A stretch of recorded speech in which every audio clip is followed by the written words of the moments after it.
I didn't shake. I didn't raise my voice. I just looked at my brother through the crack in the door and said, "There's nothing here for you." He blinked, swallowed, and for the first time in 22 years, he had absolutely nothing to say. Let me go back to the beginning. I was 26 when my father died. Not dramatically, not tragically, a heart attack on a Tuesday morning in October, while he was eating toast at the kitchen table in the house I grew up in. My mother called me at work, and I drove the 40 minutes to Clarksville with my hazards on, rehearsing what I would say, how I would hold myself together. I had always been the one who held things together. That was my job in our family, the same way my brother's job was to need things and other people's jobs were to give them to him. My father was a quiet man who loved woodworking and college football and said very little about money in his lifetime, which is why none of us knew until the lawyer sat us down 6 weeks after the funeral that he had left behind a life insurance policy worth $420,000, a paid-off house in Clarksville, and a workshop full of tools that a collector later told me were worth more than I made in a year. My brother. I'll call him by what he was to me then, which was everything. Sat across the table from me at that lawyer's office and didn't look at me once. Not once. He was 31. He had a business that had been failing slowly for 3 years, a wife I had never particularly trusted, and a way of talking about money that made it sound like it was always just about to arrive. The will was complicated. That's the word the lawyer used. Complicated. My father had split the estate, 60% to my brother Adrian, 40% to me. The house would go to auction and the proceeds split the same way. The workshop contents, per handwritten addendum my father had apparently added 8 months before he died, would go entirely to Adrian. Because, the note said, Adrian had always shown interest in the craft, I sat very still and let the lawyer finish talking. Adrian had not shown interest in the craft. Adrian had broken my father's favorite router bit when we were teenagers and had never touched a tool in that shop again.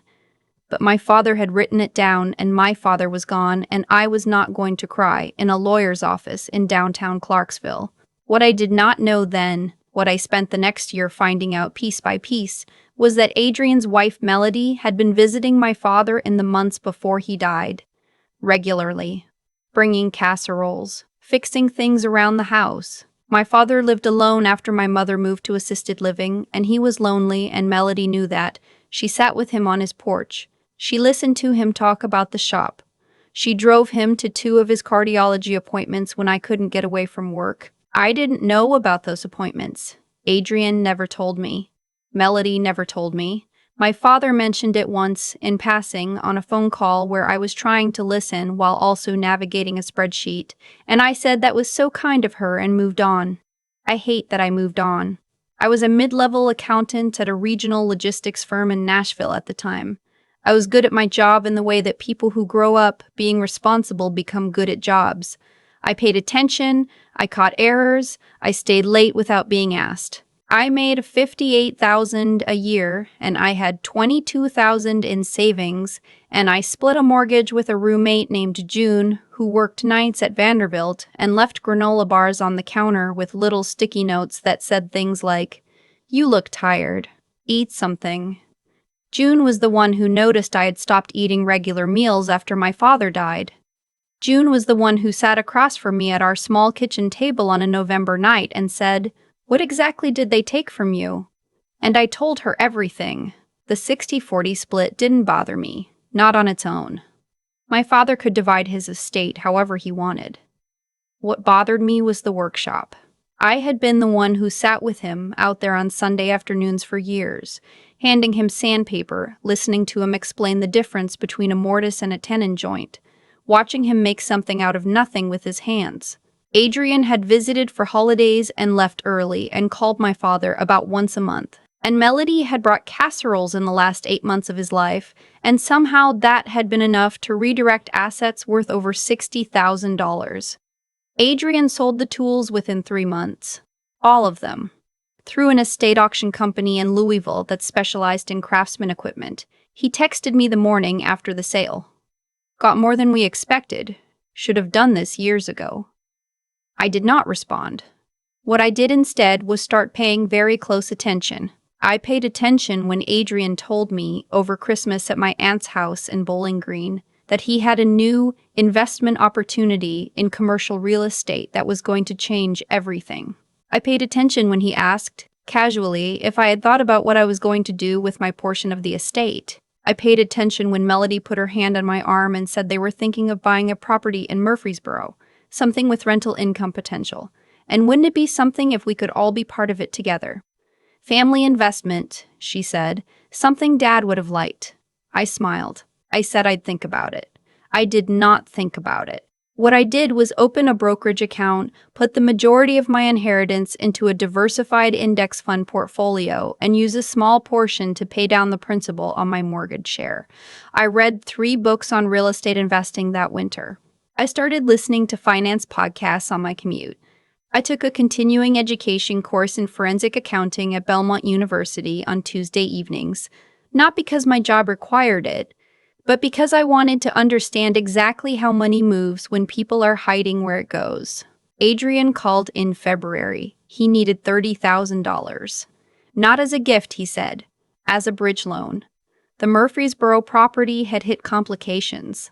Permits, something with the zoning, an inspector who was being difficult. He would pay me back in 6 months, 8 at the most. He would put it in writing. Melody had already talked to a lawyer.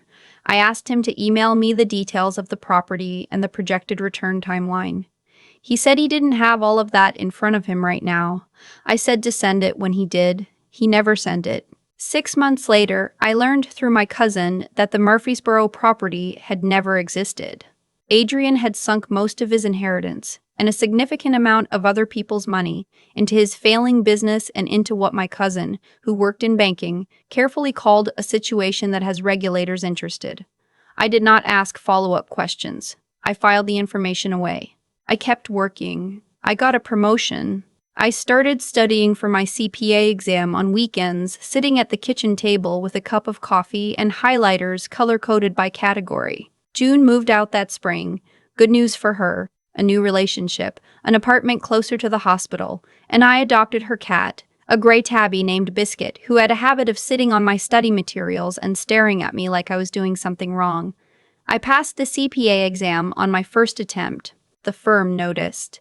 I was moved to the forensic accounting division, which was smaller and quieter and more interesting than anything I had done before. I looked at numbers all day and figured out what they were hiding. It turned out I was very good at this.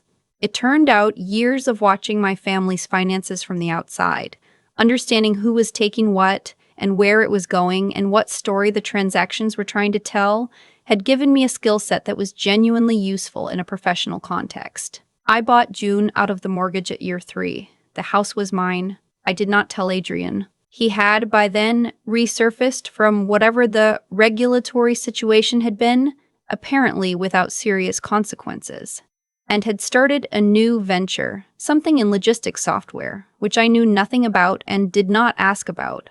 Melody sent Christmas cards. My mother, in her assisted living facility in Brentwood, sometimes got confused and asked me how Adrian's business was going, and I said fine, everything was fine, and changed the subject. My mother did not ask how my career was going. She never had. I was the daughter who was fine. Adrian was the one who needed checking on, who needed encouraging, who needed to be told that his ideas were good and his potential was real. I had stopped needing things at some point early in my childhood. I had stopped asking, more precisely, and my family had taken me at my word. I was 32 when I became a senior forensic accountant, 34 when I was brought in as a consultant on a federal investigation involving a mid-sized manufacturing company in Memphis, and spent 7 months untangling a fraud scheme that had cost investors over $18 million. I will not say I was proud. I will say I was very calm, and that I slept well every night of that case, and that when it was over, I was offered a partnership track at a firm in Nashville that specialized in exactly this kind of work. I took it. At 36, I owned my house outright. My investment portfolio had grown to a number I had not predicted when I started it, which I attribute entirely to time and consistency and the decision not to panic during the 2 significant market downturns in those years. I drove a used Volvo that I trusted. I had a small circle of friends who knew the real shape of my life. I had Biscuit, who was old now and slept on my feet at night and had developed a taste for the expensive grain-free food I bought him because I could afford it and he had been through a lot. I had not spoken to Adrian in 4 years. Not since a phone call in which he suggested for the second time that I was sitting on resources that could be doing more for the family. When I asked him to clarify what he meant by the family, the call went quiet. When I pointed out that I had not seen him or Melody in 3 years, the call went quieter. When I said, very gently, that I thought we had different ideas about what family meant, he told me I had always been cold, that I had never really understood what it meant to support the people you love, and that Dad would have been disappointed. I hung up. I had replayed that call a lot in the years since. Not because it hurt me, or not only because it hurt me, but because of the phrase he used, the people you love. As though love were a currency you could draw on. As though the fact of relation created an obligation without limit. My father had loved Adrian more openly. I had always known that and made my peace with it in the way that second children, quieter children, children who don't take up much space, make peace with things by becoming someone who did not need to be loved openly. But my father had also sat with me in that workshop for 20 years, and he had taught me how to look at a piece of wood and see what it could become. And I thought, more and more as I got older, that was its own kind of love. The kind that doesn't announce itself. The kind that just shows up. So when my doorbell rang on a Saturday morning in March, while I was sitting on my back porch with Biscuit and a cup of coffee and a brief I was reviewing for a case in Cincinnati, I was not prepared for what I saw on the security camera. Adrian and Melody, standing on my front porch in Brentwood, Tennessee, looking up at the camera. They had not called. They had not texted. I sat for a moment with my phone in my hand and watched them on the small screen. Adrian was wearing a sport coat that looked like it had been bought recently for this occasion. Melody had her hair done. They had driven here. It's a 4-hour drive from where they lived in Louisville, and they had not warned me. I set down my coffee. I closed the brief. I walked through my house, which is quiet and clean and arranged the way I like things, and I opened the front door. Adrian looked thinner than I remembered. Melody smiled the smile she used when she needed something. "Hey," Adrian said. "We were in the area." They were not in the area. Louisville is not in the area of Brentwood, Tennessee in any meaningful sense. "Okay," I said. "Can we come in?" I stepped back and let them in. I did not offer coffee immediately. I showed them to the living room. I have a good living room, warm colors, real furniture, the kind of room that takes years of small decisions to accumulate. And I sat in the chair across from the couch where they settled together, and I waited. Adrian looked at Melody. Melody looked at Adrian. "We're in a situation," Adrian said. I let that sit for a moment. What kind of situation? The story came out in pieces, and I arranged the pieces as they arrived, the way I had learned to do with financial records. Looking for the shape underneath, looking for what the sequence of events was actually saying. Adrian's logistics software company had been acquired 2 years ago by a larger firm, which sounded like good news and had not been. He had taken equity instead of cash, which was a reasonable gamble, and then the acquiring firm had experienced what Adrian called challenges, and what I understood to mean a significant devaluation. He had invested the remainder of his inheritance into the equity stake. He had also, it emerged gradually, taken out a second mortgage on their house in Louisville. The house was now in foreclosure. They owed, between the mortgage deficiency and various other obligations he mentioned, without specifying, something in the range of $240,000. Melody was looking at my bookshelves. She had stopped looking at me directly at around the point where the second mortgage came up. "I want to understand what you're asking me," I said. Adrian leaned forward. He looked in that moment so much like our father that it stopped me for a half-second. The same jaw, the same way of pressing his hands together when he was working up to something, and then he opened his mouth and the resemblance ended. He wanted a loan, $200,000. At a low interest rate or no interest, family rate, he said. He would put it in writing this time, he said. They had a plan. Melody had already looked into a smaller rental property in Lexington, something manageable. They just needed the bridge. They just needed to get from here to there. He looked at me with our father's eyes and asked me for $200,000. I was quiet for a moment.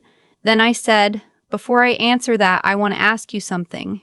He nodded. "The workshop. Dad's tools. Do you remember selling them?" He blinked. "Yeah, of course. That was a long time ago." "Do you remember texting me the morning after? Saying you got more than expected? Should have done it years ago?" A pause.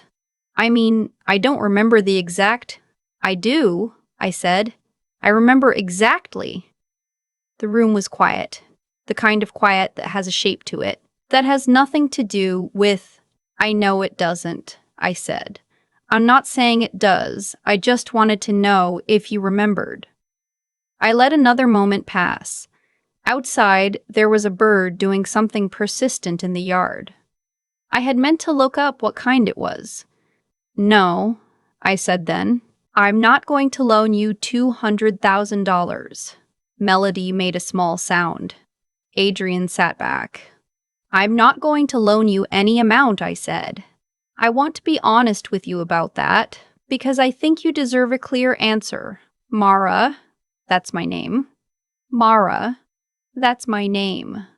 Nobody had said it in this house in months except June when she came to visit, and my colleague Devin, who had dropped off case files once and stayed for dinner and met Biscuit and said he was an excellent cat. "I'm not angry," I said, and I meant it. The anger had been there once, white and clean, and I had metabolized it into something quieter and more useful. "I don't hold the past against you, but I have watched, for 22 years, how you move through the world financially, and I know what happens to money when it goes to you. I can't make a different decision based on the hope that this time is different." Melody started to say something about family. I held up one hand gently. "I've thought about that word a lot," I said. "Family. I've thought about the cardiologist appointments you drove Dad to and never told me about. I've thought about the addendum on his will. I've thought about the call where you told me I was cold and that Dad would have been disappointed." I paused. "I'm not saying you're a bad person. I'm saying that family, for me, has to mean something more than obligation running in one direction." The silence after that was different, heavier. Adrian rubbed his face with both hands. When he looked up, he looked exhausted and young, and like the brother I had driven around the neighborhood when he was 8 years old and I was 10, teaching him how to ride his bike because our parents were busy. "I don't know what else to do," he said, and I believed him. That was the hardest part. I believed him completely. "I know," I said, "and I'm sorry. I genuinely am." I told him about the HUD-approved housing counselors available in Kentucky for people in foreclosure. I told him about the Tennessee Legal Aid Society, even though he was in Kentucky, because I knew they had resources and referrals.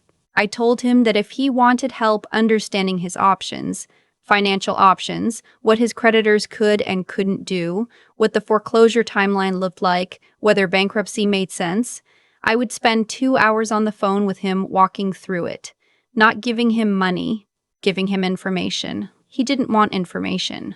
He wanted $200,000. They left after another 20 minutes of conversation that moved in circles and didn't go anywhere new. Melody hugged me at the door briefly, the way you hug someone you've decided to blame later. Adrian didn't hug me. He stood on my porch and looked at the front of my house. The good roof, the repainted shutters, the Japanese maple I had planted in the side yard 3 years ago that was finally the size I'd wanted, and his face did something complicated. "You've done well," he said. "I've worked hard," I said. "Dad would have been proud." I thought about that for a moment. The real version of it, not the weapon version Adrian had used on that phone call years ago. I thought about Sunday afternoons in the workshop. I thought about my father explaining grain direction, and how if you fight the wood, you'll lose, every time. But if you understand what it wants to do, you can work with it. I thought about the fact that he had been lonely at the end of his life and that Melody had brought him casseroles and I had not been paying enough attention. "Maybe," I said. "I hope so." I closed the door. I went back to my porch. Biscuit had moved from the chair into the patch of sun on the flagstone and was asleep with his paws tucked under him. I picked up my coffee, which was cold, and the brief, which was where I had left it. I did not cry, though I sat with the feeling for a while. The weight of it, the particular sadness of understanding someone completely and still not being able to give them what they're asking for. That's the thing no one tells you about building a life from the ground up. It's not dramatic. There's no moment where the music swells and you know you've arrived. You just keep showing up. You keep paying attention. You keep making the small, consistent decisions that add up to something. And one day you look around and the life you're living is one you actually chose. I thought about my father's hands, how they moved when he was working. Certain and unhurried. No motion wasted. He had tried to teach me that. I think, finally, I had learned it. Some things take 20 years to understand. Some things you have to lose before you know what you had. And some people will only ever see the closed door and never understand that the reason you learned to close it gently was because you loved them. And love, sometimes, is knowing exactly when to stop.